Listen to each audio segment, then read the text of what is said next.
హైదరాబాద్ మహానగరం గ్రేట్ ఈవెంట్లకు వేదిక కాబోతోంది. ఓవైపు తెలంగాణ రైజింగ్ గ్లోబల్ సమ్మిట్, మరోవైపు ఫుట్బాల్ దిగ్గజాటగాడు మెస్సీ మ్యాచ్ జరగబోతోంది. అంతేకాదు స్వయంగా సీఎం రేవంత్ మెస్సీ టీంతో తలపడుతుండటంతో ఈ మ్యాచ్కు భారీ హైప్ క్రియేట్ అయింది. హైదరాబాద్ ఉప్పల్ స్టేడియంలో ఈ నెల 13న football legend Lionel Messi match జరగనుంది. ఈ ఆటను ప్రత్యక్షంగా వీక్షించేందుకు ఫుట్బాల్ అభిమానులు సహా సినీ, రాజకీయ, క్రీడా ప్రముఖులు సైతం ఆసక్తిగా ఎదురుచూస్తున్నారు. ఈ నెల 12వ తేదీ రాత్రికి మెస్సీ ముందుగా కోల్కతా చేరుకుంటాడు. 13వ తేదీ మధ్యాహ్నం ప్రత్యేక విమానంలో హైదరాబాద్కు చేరుకుంటాడు.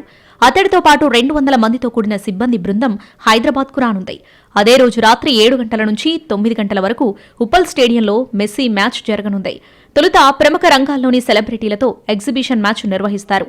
ఒక జట్టుకు సీఎం రేవంత్ రెడ్డి, మరో జట్టుకు మెస్సీ సారథ్యం వహిస్తారు. ఆ తర్వాత యువ ప్రతిభావంతులతో మెస్సీ మాస్టర్ క్లాస్ ప్రోగ్రాం ఉంటుంది.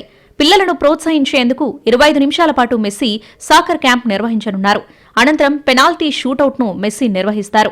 చివరిగా మ్యూజికల్ కాన్సర్ట్ జరుగుతోంది. సీఎం గారు స్పోర్ట్స్ యూనివర్సిటీ అనేది చాలా ప్రాముఖ్యం ఇస్తున్నారు, ఇంపార్టెన్స్ ఇస్తున్నారు. దాని వల్ల ఈ మెస్సీ టూరు ఇవి యాడ్ ఆన్ వాల్యూ అవుతాయి. Plus soccer promotion Messi tour వల్ల మనకి స్పోర్ట్స్, మన బ్యాడ్మింటన్ కానీ క్రికెట్ కానీ చాలా ఫేమస్ మన తెలంగాణ రీజన్లో. సాకర్ అనేది I think it will really బాగా పికప్ అవుతుంది. బికాజ్ యంగ్స్టర్స్కి సాకర్ స్పీడ్ గేమ్ చాలా ఇష్టము. మెస్సీ ఫ్రెండ్లీ ఫుట్బాల్ మ్యాచ్ ఏర్పాట్లను డిప్యూటీ సీఎం భట్టి విక్రమార్క పరిశీలించారు.